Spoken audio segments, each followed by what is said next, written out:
अवधूत चिंतन श्री गुरुदेव दत्त श्रीपादराजं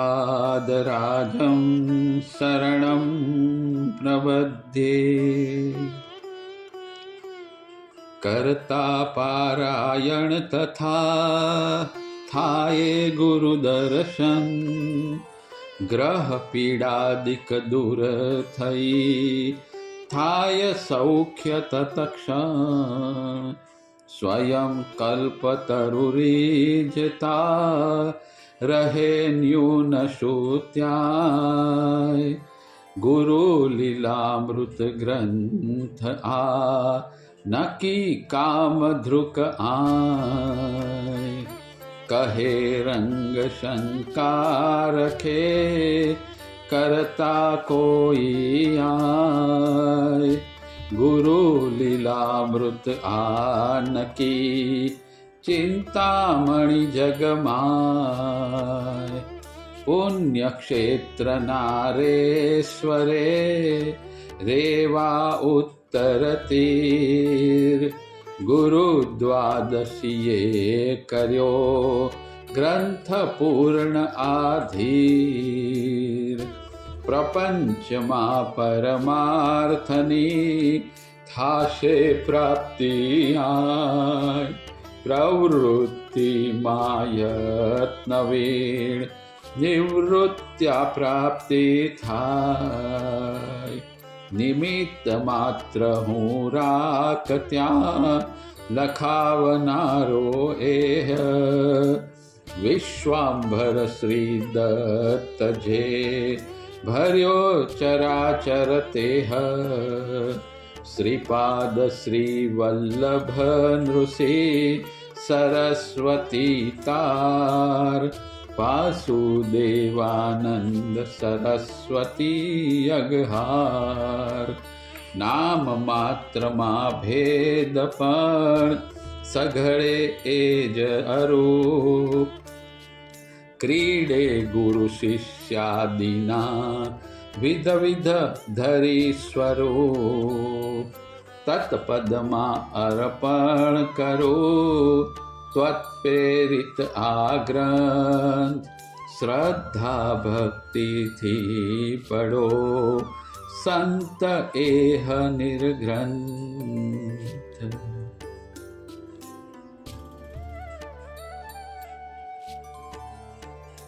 શ્રી ગુરુ લીલામૃત છાપવાનું કામ સંવત 1990ના અષાઢ સુદ પૂર્ણિમાને દિવસે ચાલુ થઈ ગયું.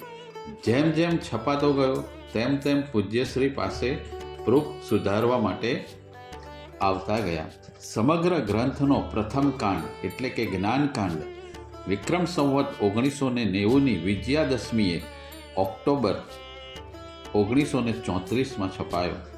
પ્રથમ કાંડ છપાઈ ગયા પછી પૂજ્યશ્રી નારેશ્વર નવેમ્બર 1934માં રાજપારડી ગયા. ત્યાં લગભગ એકાદ માસ રહી ફરતા ફરતા જાન્યુઆરી 1935માં પૂજ્ય માજીના દર્શને ગોધરા ગયા.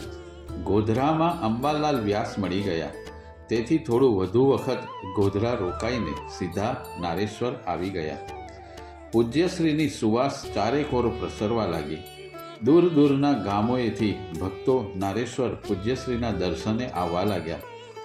આખા નારેશ્વર ધામમાં પૂજ્યશ્રીની ગુફા સિવાયનું કોઈ પણ બાંધકામ ન હતું. તેથી તાપ, ટાઢ, વરસાદમાં રક્ષણ મળી શકે તેવું કોઈ સ્થાન ભક્તો માટે ન હતું. ભક્તો નિબિડ જંગલમાં બિસ્તરા પોટલા બાંધીને રહેવા આવતા. કોઈ ઝાડ નીચે પેટ પૂરતું ખાવાનું બનાવી પડી રહેતા અને સંત દર્શનની ભૂખ ભાંગતા. થોડા દિવસ પૂજ્યશ્રીના સાનિધ્યમાં ગુજારી પોતાના ગામે જવા રવાના થતા.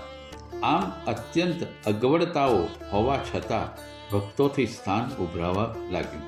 પૂજ્યશ્રી રાત્રે ગુફાને ઓટલે હાથનું ઓશીકું કરીને સૂઈ જતા. રાત્રે લગભગ 10 વાગ્યાના અરસામાં ચાદર અને કામળો લઈ ગુફાને ઓટલે આવી જતા.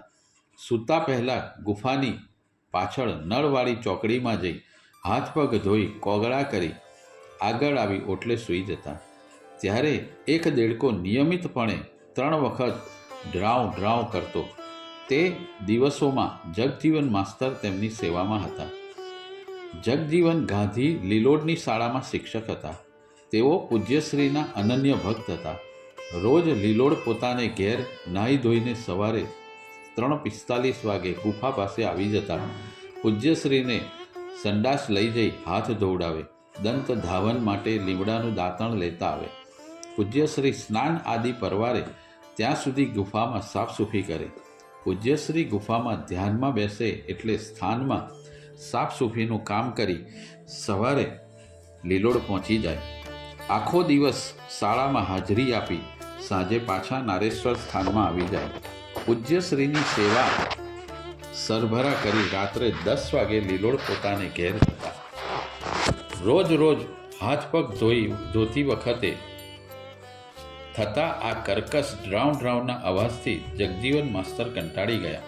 તેમને એમ થયું કે રોજ આ અવાજ સાંભળી સાપ આવશે તો તેને ખાઈ જશે, અથવા કોઈક દિવસ પૂજ્યશ્રીના પગ નીચે કચડાઈ જશે તો ભારે અનર્થ થશે, એટલે તેને પકડીને દૂર નાખી આવો. આમ વિચારી એક દિવસ પૂજ્યશ્રીએ હાથ પગ ધોયા પછી તેમણે બેટરી લઈ દેડકો શોધવા માંડ્યો, પરંતુ તે ના મળ્યો. આમ 2-4 દિવસના પ્રયત્ન પછી પણ દેડકો ના મળ્યો.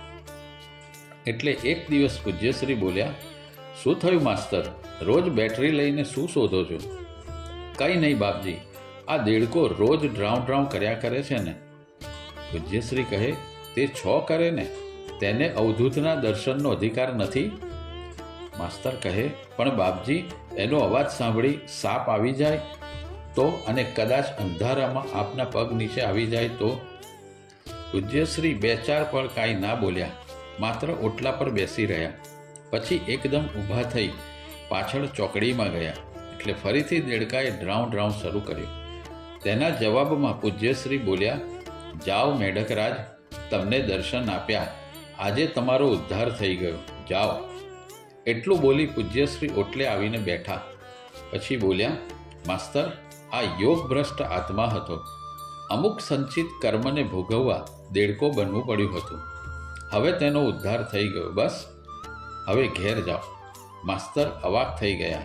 ત્યાર પછી ક્યારેય દેડકો બોલ્યો નથી. રાજપીપળાના એક ચિંતામણી પ્રસાદ નામના બ્રાહ્મણ માલોદ સ્ટેશને સ્ટેશન માસ્તર તરીકે આવ્યા હતા. તેઓ મહાદેવના ભક્ત હતા. એક દિવસ પૂજ્યશ્રી ધરમપુરથી પાછા ફરતી વખતે નારેશ્વર જવા માલોદ સ્ટેશને ઉતર્યા. ચિંતામણી પ્રસાદે દૂરથી કાળા ભમ્બર વાળવાળા, ફરફરતી દાઢી મૂછવાળા, શુદ્ધ ખાદીની પછોડી, અંગ ઉપર વીંટી, હાથમાં દંડ કમંડલ લઈ પ્રચંડ પ્રતિભાશાળી તેજસ્વી મૂર્તિને આવતા જોઈ પહેલી જ નજરે ચિંતામણીને ભક્તિભાવ પેદા થયો. તેઓ અંદર દોડ્યા.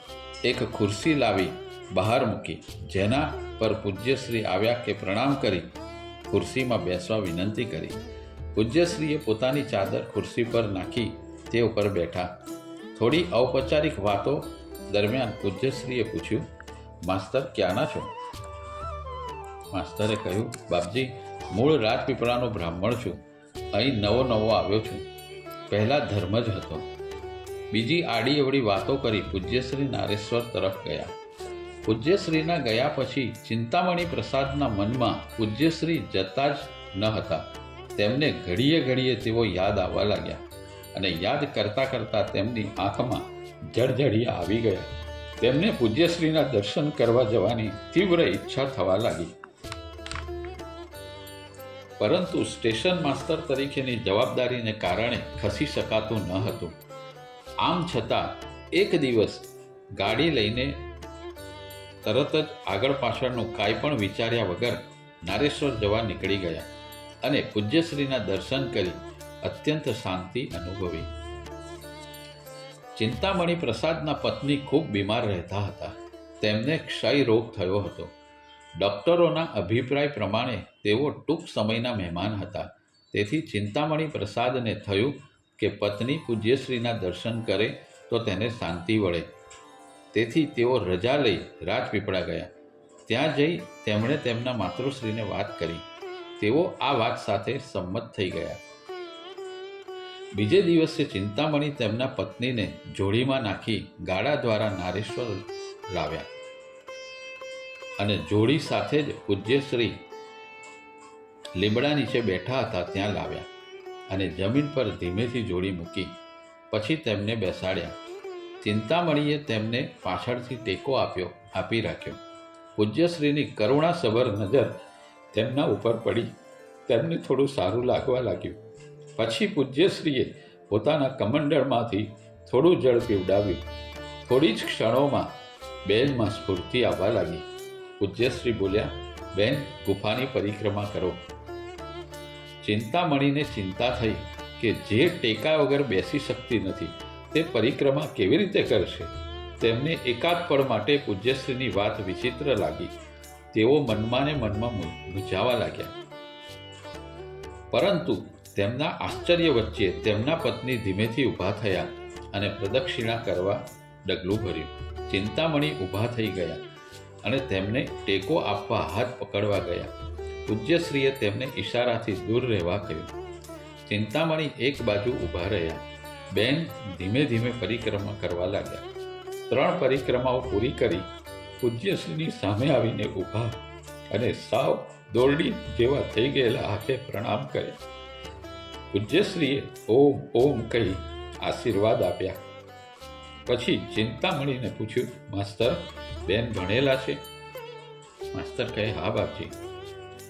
બાપજી કહે, તો રોજ સવારે નાહી ધોઈને નિયમિતપણે વાસુદેવ નામ સુધાનો એક પાઠ કરે તેમને સારું થઈ જશે. ઘેર જઈ ચિંતામણીના પત્નીએ નિયમિતપણે વાસુદેવ નામ સુધાના પાઠ શરૂ કરી દીધા. વધારામાં દર ગુરુવારે નારેશ્વર જઈ પૂજ્યશ્રીને પ્રણામ કરી ગુફાની પરિક્રમા કરતા. માત્ર 3 ગુરુવારમાં જ તેમની બીમારી ચાલી ગઈ. થોડાક દિવસ પછી પૂજ્યશ્રીને નડિયાદ જવાનું થયું. તેઓ માલોદ સ્ટેશને આવ્યા. ચિંતામણીના પત્ની કપિલાબહેને ખુરશી મૂકી પૂજ્યશ્રીને પ્રણામ કર્યા. બંને જણ બાપજીના પગ આગળ જમીન પર બેસી ગયા. પછી પૂજ્યશ્રી બોલ્યા, માસ્તર, તમારા નસીબમાં દુઃખ ભોગવવાનું લખ્યું છે એટલે મારે ઓચિંતા નડિયાદ જવાનું થયું. પરંતુ તમે ચિંતા ના કરશો, શ્રદ્ધાથી પાઠ કરજો. કપિલા કદાચ મરી પણ જાય તો હું આવીને તેને જીવતી કરીશ. ગભરાશો નહીં. ગમે તેટલી તકલીફ પડે પણ નામ સુધાના પાઠ છોડશો નહીં. એટલામાં ગાડી આવી. પૂજ્યશ્રી ગાડીમાં બેઠા.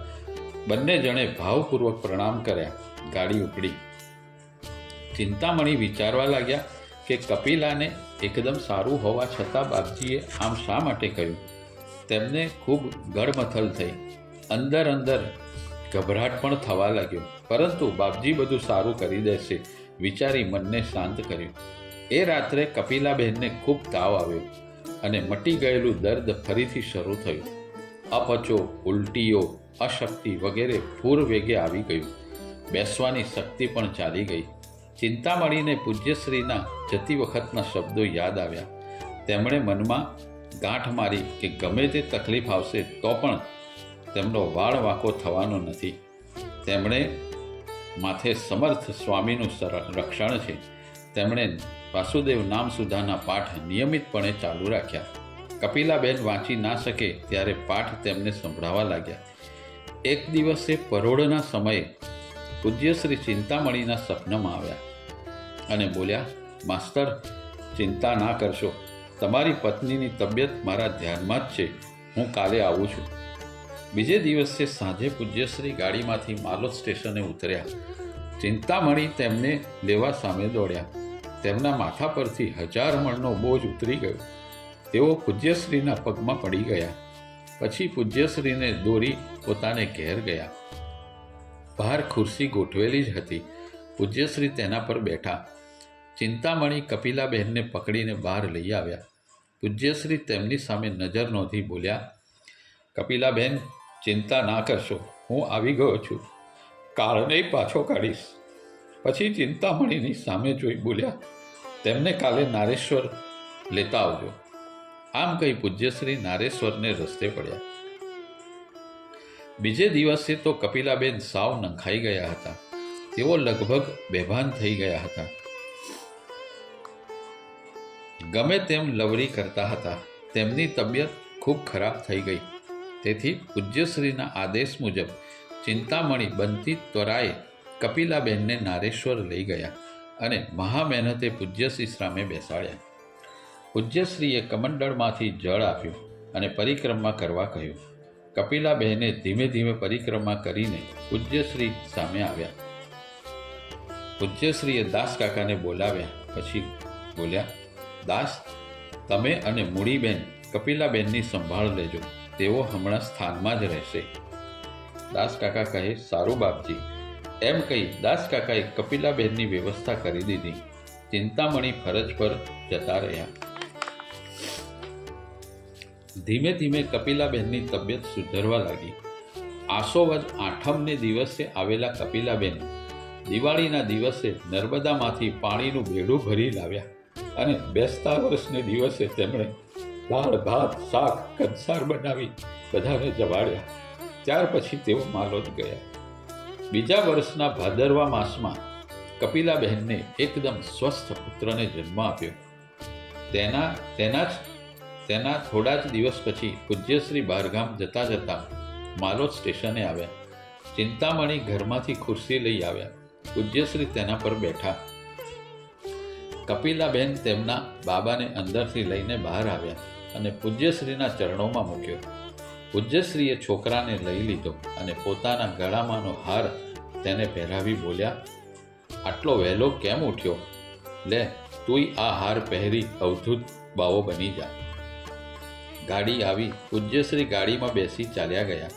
તે જ દિવસે છોકરાને તાવ આવ્યો. દવા લીધી પણ કંઈ ફેર ના પડ્યો.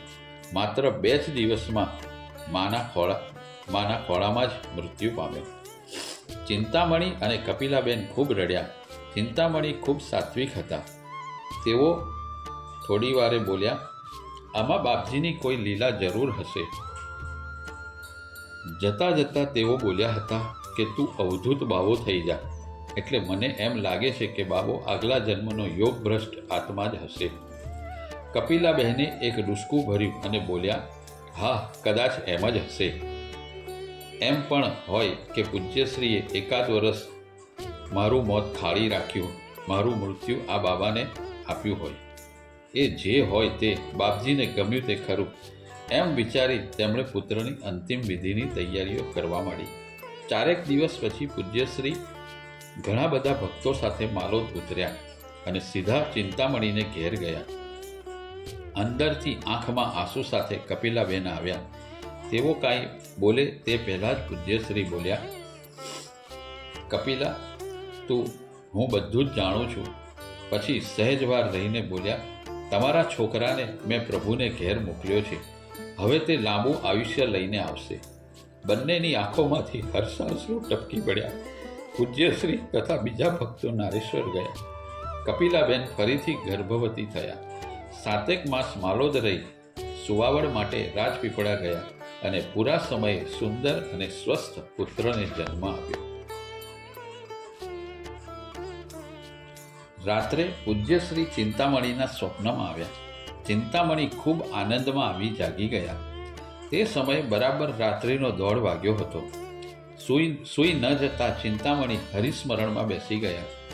સવારે રાજપીપળાથી સમાચાર આવ્યા કે રાત્રે 1:30 વાગે પુત્ર જન્મ્યો છે. ચિંતામણીની આંખોમાંથી અશ્રુ સળી પડ્યા અને મનોમન પૂજ્યશ્રીને પ્રણામ કર્યા. તેમને થયું કે ભગવાન કેટલી બધી કાળજી લે છે.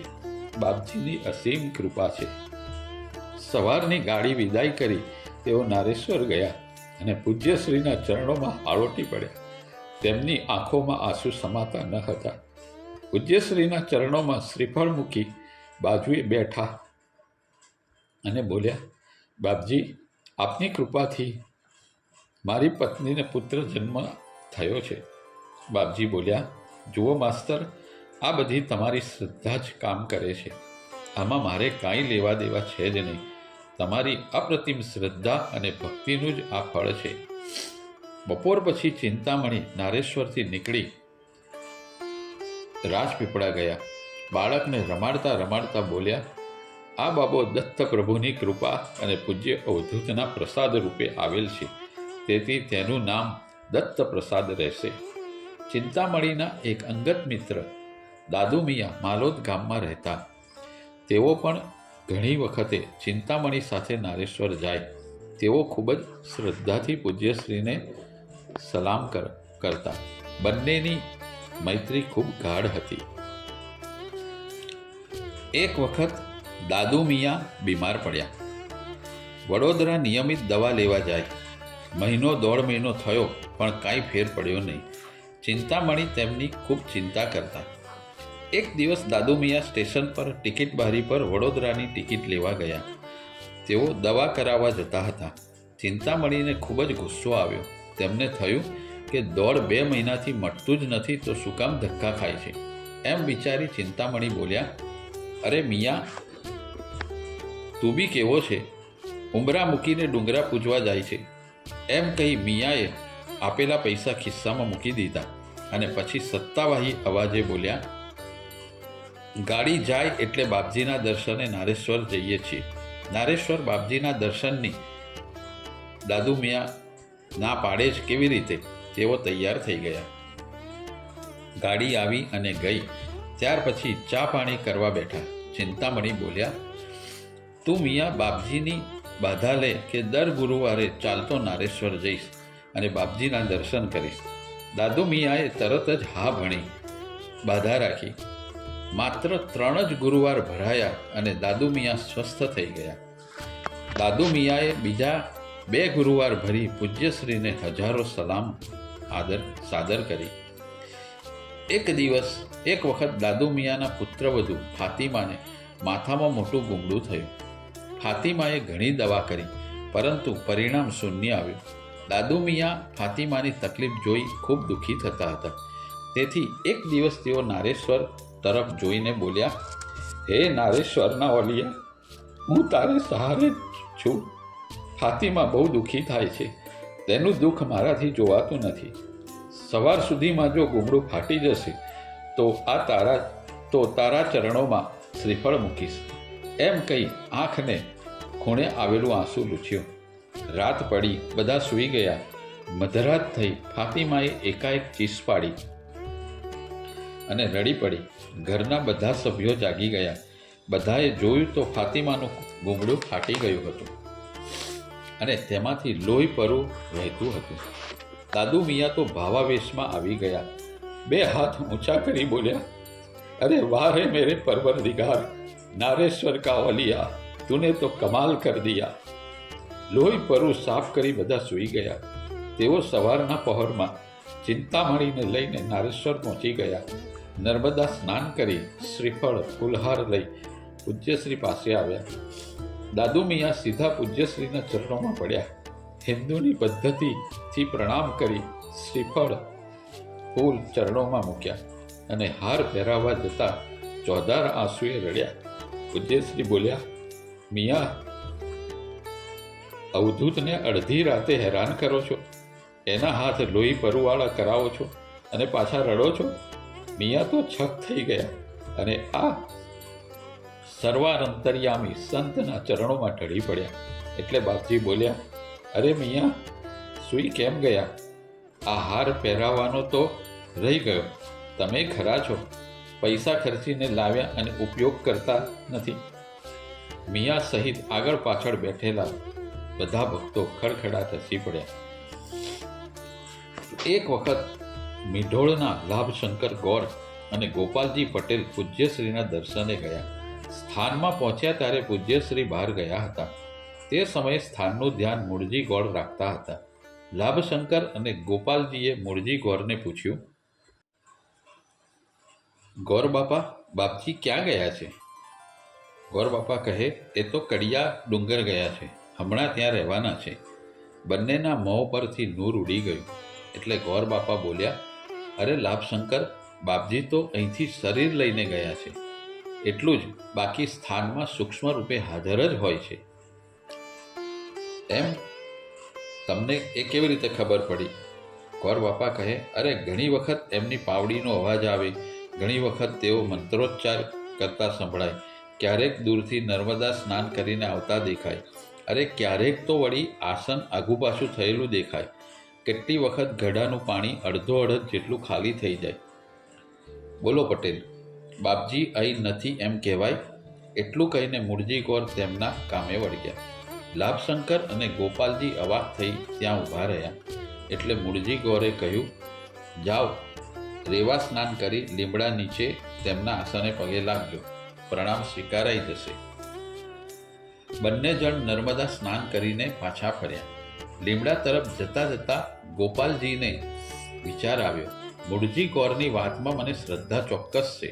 બાપજી હાજરા હજુર છે તે પણ સત્ય છે. આમ છતાં આ શ્રીફળ પૂજ્યશ્રીના આસન આગળ મૂકતા જ તેની જાતે વધેરે જાય તો પૂજ્યશ્રીની સૂક્ષ્મ સ્વરૂપે હાજરીની ખાતરી થાય. બંને જણ પૂજ્યશ્રીના આસને ગયા. ગોપાલજીએ ખૂબ શ્રદ્ધાથી શ્રીફળ આસન આગળ મૂક્યું. પછી સાષ્ટાંગ દંડવત પ્રણામ કરી મનમાં બોલ્યા, બાપજી આપ હાજરા હજુર હો તો આ શ્રીફળ આપોઆપ વધેરાઈ જાય. અને વળતી જ પડે નારિયેળમાંથી તડ કરતો અવાજ આવ્યો અને નારિયેળ ભીનું થઈ ગયું. ગોપાલજીની શ્રદ્ધા ખૂબ મજબૂત થઈ ગઈ. સ્થાનના ભક્તો ભેગા થઈ ગયા અને બધાએ પૂજ્યશ્રીને મનોમન પ્રણામ કર્યા. એક વખત દત્ત જયંતિ ધામધૂમથી ઉજવાઈ ગઈ. ત્યાર પછી 2-3 દિવસ ચિંતામણી દર્શને ગયા. પૂજ્યશ્રી બીજી વાતો કરતા હતા એટલે તેમની બધાની વાતો કાપી ચિંતામણી સાથે જોઈને બોલ્યા, માસ્તર, આ દત્ત જયંતિ વખતે દાદુ મિયા કેમ ના દેખાયા? ચિંતામણી કહે, બાપજી, હું તેમના માટે જ આવ્યો છું. તેઓ છેલ્લા 15 દિવસથી બીમાર છે. અત્યારે મરણ પથારીએ છે અને છેલ્લા શ્વાસ લે છે. તેમના ધર્મ મુજબ મૃત્યુ વખતે કરવી પડતી બધી જ વિધિઓ થવા માંડી છે. હવે દાદુ બચશે નહીં તેવું કહેવા જ અહીં આવ્યો છું. એ આજની રાત કાઢે તોય સારું છે. એટલું કહી ચિંતામણીની આંખો છલકાઈ ગઈ. પૂજ્યશ્રીએ દૂર ક્ષિતિજમાં નજર કરી અને 2-4 પળ પછી બોલ્યા, માસ્તર, દાદુને જવાની હજુ વાર છે, ગભરાશો નહીં. હમણાં કાળને પાછો કાઢું છું. તે સમયે પૂજ્યશ્રીના મોં પર અલૌકિક તેજ છલકાતું હતું. તેમની વિશાળ આંખોમાંથી કાળને ડારી દે તેવી નિર્ભીકતા, સત્તા અને દમામ નીતરતા હતા. ત્યાં ઊભેલા બધા ભક્તોના હાથ આ દિવ્ય વિભૂતિને જોઈ અભાનપણે પણ જોડાઈ ગયા. પૂજ્યશ્રી બોલ્યા, રતનલાલ, રસોડામાં જાઓ અને 3 લાડુ લાવો. રતનલાલ ઘડીકમાં 3 લાડુ લઈ આવ્યા. પૂજ્યશ્રી બોલ્યા, આ પ્રસાદી માસ્તરને આપો. પછી માસ્તર સામે જોઈ બોલ્યા, અહીંથી સીધા દાદુને ઘેર જાઓ. તેની પથારી પર બેસી તેના કાન આગળ મોં લઈ જઈ મોટેથી કહેજો, નારેશ્વરથી પ્રસાદ આવ્યો છે. આ પ્રસાદ તારે માટે નારેશ્વરના ઓલિયાએ મોકલ્યો છે. તું આ 3 લાડુ ખાઈ જા. એમ કહી 3 લાડુ ખવડાવી દેજો. ચિંતામણી હાથમાં લાડુ લઈ દોડ્યા માલોદ તરફ. તેમને શંકા હતી કે પાણી પણ જેના ગળામાં ઉતરતું નથી તે દર્દી લાડુ કેવી રીતે ખાશે, પરંતુ તરત જ તેમનું અંતર બોલ્યું, આ તો નારેશ્વરનો અવધૂત છે, તે કાંઈ પણ કરી શકે તેમ છે, તેને માટે કશું અશક્ય નથી. માસ્તર લગભગ દોડતા જ માલોદ સ્ટેશન પહોંચી ગયા. દાદુનું ઘર તેમના સગાવાલાથી ભરાઈ ગયું હતું. અંદર જવાનો કોઈ રસ્તો જ દેખાતો ન હતો. બધાના મોં પર નિરાશા અને આંખોમાં આંસુ દેખાતા હતા. કોઈ શાંતિથી કહેવાથી ખસે તેમ ન હતું. એટલે ચિંતામણી મોટેથી બોલ્યા, મને અંદર જવા દો, નારેશ્વરનો પ્રસાદ લાવ્યો છું. બીજી જ પળે ટોળામાં ગણગડાટ શરૂ થઈ ગયો. દાદુનો દીકરો બોલ્યો, માસ્તર કાકા, હવે પ્રસાદનો અર્થ નથી. તેમના ગળામાં ડૂમો ભરાઈ ગયો. 1-2 પળ પછી બોલ્યા, કાકા, પાણી એ ગળે ઉતરતું નથી. નાડીઓ ખેંચાઈ ગઈ છે, ડુસકા લે છે. બોલતા બોલતા તે રડી પડ્યો. ત્યાં ઊભેલા બધાયની આંખોમાંથી આંસુ છલકાયા. બહેનો તો મોટે રડવા માંડી. ચિંતામણી પર આ વાતની કોઈ અસર ના થઈ. તેઓ મક્કમ સ્વરે બોલ્યા, તમે લોકો નકામા રડો છો. હજી તો તેમના શરીરમાં પ્રાણ છે. જ્યાં સુધી પ્રાણ હોય ત્યાં સુધી આશા ના છોડાય. બાપજીએ જાતે પ્રસાદ આપ્યો છે, મને અંદર જવા દો. એમ કહી કોઈને સાંભળ્યા વગર બધાને ધક્કા મારી તેઓ દાદુ પાસે પહોંચી ગયા અને ખાટલા પર માથા બાજુ બેસી ગયા. તેમણે એક પળ માટે હાથમાંથી લાડુ પર નજર કરી, પૂજ્યશ્રીને મનોમન પ્રણામ કર્યા. પછી મોં છેક દાદુના કાન પાસે લઈ જઈ બોલ્યા, દાદુ ભગત, એમ 2-3 વખત બોલ્યા. દાદુની આંખની પાપણ સહેજ હાલી. માસ્તર ફરીથી બોલ્યા, દાદુ, નારેશ્વરના ઓલિયાનો પ્રસાદ તારા માટે લાવ્યો છું. કોણ જાણે શો ચમત્કાર થયો. તે દાદુનો જમણો હાથ ખૂબ ધીમેથી ઊંચો થયો અને તેમણે હથેળી ધરી. માસ્તરે એક લાડુ તરત જ તેમના હાથમાં મૂકી દીધો. ચારે બાજુ નિસ્તબ્ધતા પ્રસરી ગઈ. આ જોઈને બધા અવાક થઈ ગયા. બાથરૂમમાં પાણીના ટપકવાનો અવાજ પણ વધારે લાગવા માંડ્યો. દાદુનો લાડુવાળો હાથ ધીમે ધીમે મોં તરફ ગયો. માસ્તરે તેમને મદદ કરી. ખૂબ ધીમેથી દાદુએ લાડુ ખાવા માંડ્યો. શ્વાસ ચાલુ હતો, ડચકા પણ ચાલુ હતા. ઘણા વખતે એક લાડુ પૂરો કર્યો. મોં પર થોડું નૂર આવ્યો. માસ્તરે બીજો લાડુ હાથમાં મૂક્યો. એમ કરતા દાદુ મિયા 3 લાડુ ખાઈ ગયા. ત્યાં ઊભેલો આખો સમુદાય તાજ્જુબ થઈ ગયો. બધાને થયું કે આ ઓલિયાએ તો કમાલ કરી, મરદાને લાડવા ખવડાવ્યા. થોડી વારે દાદુ મિયાએ આંખો ખોલી. તેમના શરીરમાં શક્તિનો સંચાર થવા લાગ્યો. માસ્તરે તેમને ટેકો આપી બેસાડ્યા. બેઠા થઈને દાદુ મિયાએ પાણી માંગ્યું. તેમનો છોકરો દોડતો જઈ પાણી લઈ આવ્યો. દાદુએ પાણી પીધું. આખો મુસ્લિમ સમાજ દિગ્મૂઢ થઈ ગયો. તેમનાથી સ્વયંભૂ રીતે જ નારેશ્વરના સંતની જય બોલાઈ ગઈ. થોડા દિવસમાં તો દાદુ મિયા ફરતા થઈ ગયા. શક્તિ આવી એટલે સીધા માસ્તરને લઈને નારેશ્વર ગયા. રેવા સ્નાન કરી પૂજ્યશ્રીના ચરણોમાં ઢળી પડ્યા અને છૂટે મોહે રડી પડ્યા. ક્યાંય સુધી રડવા દીધા. પછી પૂજ્યશ્રી બોલ્યા, અરે મિયા, જન્નતથી પાછા આવ્યા, હવે શું કામ રડો છો? હજુ તો તમારે બહુ કામ કરવાના છે. જાઓ, અલ્લાહની બંદગી કરો. એમ કહી પૂજ્યશ્રીએ બધાને પ્રસાદ આપ્યો. દત્ત પ્રસાદ લગભગ 2 વર્ષનો થયો ત્યારે ચિંતામણીની બદલી બેમાર સ્ટેશને થઈ. બેમાર ગામમાં રહેતા એક મુસલમાન અમીર અલી સાહેબ પાસે ચિંતામણીને ગાઢ મૈત્રી થઈ ગઈ.